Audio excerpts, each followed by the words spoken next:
सबसे बड़ा सवाल, ब्रज के हाथ में देवरी की कमान है या कमान धीरे धीरे हाथ से फिसल रही है। तो फिर मुख्यमंत्री के दौरे के बाद जिस बदलाव की उम्मीद थी वह बदलाव जमीन पर कहां दिखाई दे रहा है।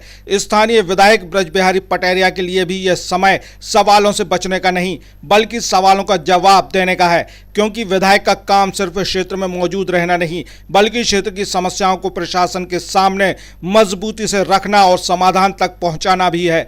आज सवाल यह नहीं कि देवरी में समस्या है या नहीं, सवाल यह है कि समस्याओं पर पकड़ किसकी है। क्योंकि अगर बच्चे हाईवे पर उतर आए, कर्मचारी मानदेय के लिए ज्ञापन देने लगे और 1 सितंबर से हड़ताल की चेतावनी सामने आ जाए तो फिर ये सिर्फ अलग अलग घटनाएं नहीं रह जाती। ये घटनाएं मिलकर एक बड़ा सवाल खड़ा करती हैं। क्या ब्रज के हाथ से देवरी धीरे धीरे फिसल रही है? मुख्यमंत्री के दौरे के बाद देवरी को उम्मीद थी कि अब समस्याएं कम होंगी, लेकिन अगर समस्याओं का सिलसिला बढ़ता दिख रहा है तो जनप्रतिनिधित्व और प्रशासन दोनों को आत्ममंथन करना होगा। ग्राम रोजगार सहायकों ने रक्षाबंधन से पहले भुगतान की मांग की है और मांग पूरी नहीं होने पर 1 सितंबर 2026 से हड़ताल की चेतावनी दी है। अब देखना यह है कि प्रशासन इस चेतावनी को गंभीरता से लेता है या फिर देवरी में एक और आंदोलन, एक और ज्ञापन और एक और सड़क का इंतजार किया जाता है। क्योंकि जब बच्चों की आवाज हाईवे तक पहुंच जाए और कर्मचारियों की आवाज ज्ञापन तक सिमट जाए तो समझना होगा कि समस्या सिर्फ सड़क पर नहीं है, समस्या व्यवस्था के भीतर कहीं गहरी है। देवरी पूछ रही है, मुख्यमंत्री के दौरे के बाद बदली तस्वीर आखिर दिखेगी कब? ग्राम रोजगार सहायक अपने लंबित मानदेय के लिए अधिकारियों के दरवाजे पर ज्ञापन लेकर खड़े हैं। तो सवाल यह है कि आखिर देवरी में व्यवस्था सुन किसकी रही है? जनपद पंचायत देवरी के ग्राम रोजगार सहायक संघ ने लंबित मानदेय के भुगतान को लेकर एसडीएम और प्रभारी सीईओ को ज्ञापन सौंपा है। कर्मचारियों का कहना है कि वे अल्प मानदेय पर शासन के निर्देशों के मुताबिक काम कर रहे हैं, लेकिन त्योहार से पहले भुगतान के निर्देशों के बावजूद उनका मानदेय नहीं मिला।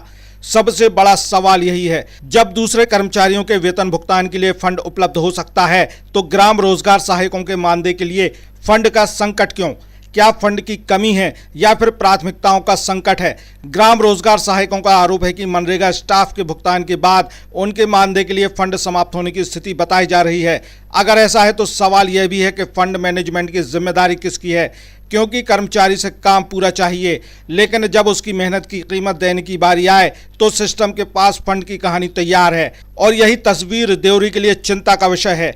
एक तरफ बच्चे सड़क पर उतर रहे हैं, दूसरी तरफ कर्मचारी आंदोलन की चेतावनी दे रहे हैं और प्रशासन के सामने लगातार ज्ञापन और शिकायतों का सिलसिला है। एक नई मंजिल और हर मंजिल तक पहुंचने का एक स्मार्ट तरीका, वीडा इलेक्ट्रिक स्कूटर।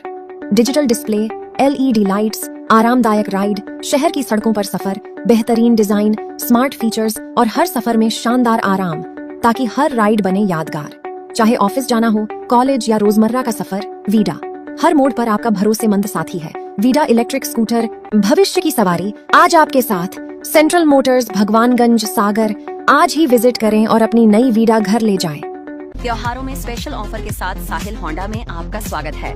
अपने परिवार को दें प्यार और सुरक्षा का अनमोल उपहार एक नई होंडा बाइक या स्कूटर के साथ। 14,000 तक जीएसटी का फायदा, सीमित स्टॉक। असुविधा से बचने के लिए बुकिंग कराएं और अपनी मनपसंद होंडा को घर ले जाएं। कम डाउन पेमेंट, आसान फाइनेंस सुविधा, साथ में अनेकों उपहार। इस त्योहार को बनाएं यादगार। होंडा का होगा हाथ तो जुड़ जाएंगी खुशियां आपके साथ। तो पधारो हमारे होंडा साहब जी।